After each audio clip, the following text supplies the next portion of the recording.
So, I recently saw this film, Hidden Figures, and I was amazed.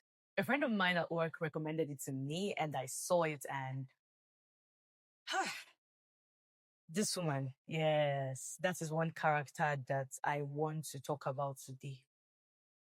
This woman did not surprise me in ways that I expected to be surprised, but she surpassed my expectations. I'm not even talking about the acting, no. I'm talking about the story. This woman is an example of somebody that never gives up. Yes.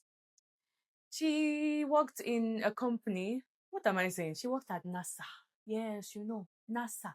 With two other friends of hers. They were all black women.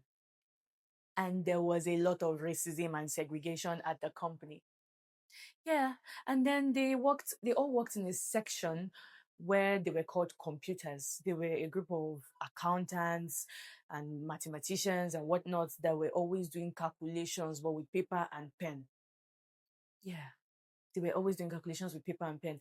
And then I think the former supervisor died. Either the person died or the person left the company. And then this woman stepped up and went to ask because already she was already doing the work of a supervisor, but there was no title. Mm-hmm. She was doing the work of a supervisor, gathering the people, delegating, doing everything that a supervisor would normally do in a company. But she did not get the promotion, or she was not even asked to, then there was no salary attached to it. She was still getting the normal salary with the other people that she was leading. And then she went to ask one of the white women in charge, and she was like, I'm already doing the work of a supervisor. Oh, yeah, promote me now. And then that one said, no, we cannot promote the computer to become supervisor, blah, blah, blah, blah, blah. Because that's what they call them, computers, because they were doing the what? Calculations.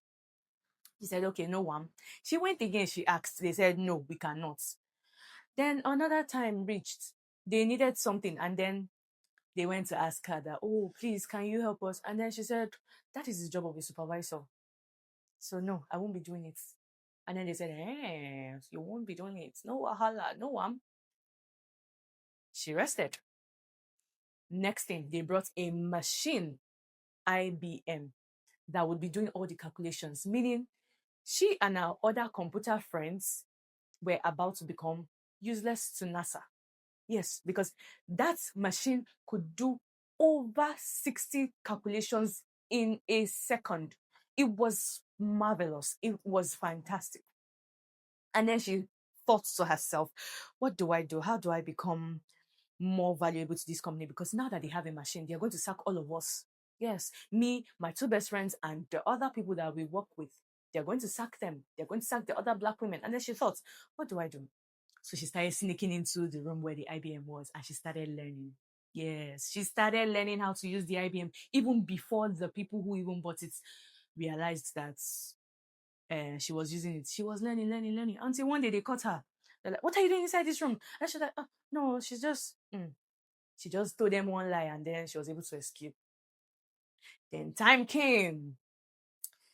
She now started using the IBM to be doing some calculations for them, and they were now seeing her signs and wonders. They now called her and said, this IBM machine looks like you're the only one that really knows how to use it very well. And she was like, yeah, I can. And let me shock you, she wasn't only learning it alone. She was learning that going back to teach the other people, yes, the other black women that were working as computers, that their jobs were about to be taken away from them. She was going back to teach them how to do these things. Mm-hmm. She was going back to teach them how to do these things. So when they now told her and said that, like say you sabi use this in pass also. Oh yeah, come and be doing it. And then she said, am I the only one you are going to promote? And then they said, yes, it's just you we need. And they said, no, I'm not going without my girls. That was exactly what she said. I ain't going without my girls. Mm-hmm. And then eventually they said, no, wala, bring your people along. And then immediately she went to tell them. And if you see the joy in their faces, they were so happy that yes, finally their jobs are not going to be taken away from them. Yeah. Now, they started working, using the IBM, getting results and everything. They retained their jobs. Then the white woman finally came with an envelope and said, take. Guess what? She had now been promoted to supervisor because she had proven her worth. And she'd not just sit around and say, now they've gotten a machine, we're going to get sacked. Yay. Where do I start from? Yay.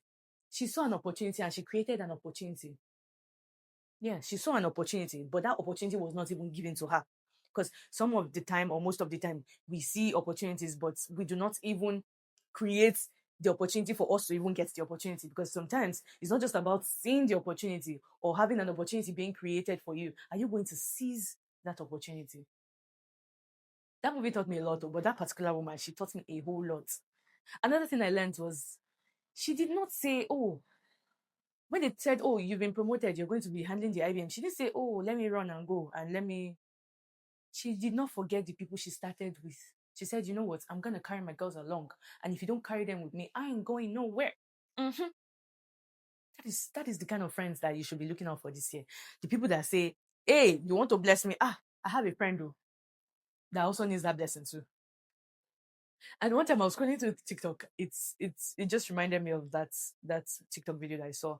This girl, she met this wealthy man at a store, I think at the mall or something, and he just stopped her and she knew who he was, and he was like, do you have a business idea or something? And then she was like, I do, yeah, but my boyfriend has a business idea. She remembered that she has a boyfriend that has even brighter ideas. And then she called him and then he pitched his idea and he got funding immediately. So who are the people that are going to actually mention your name in places of power?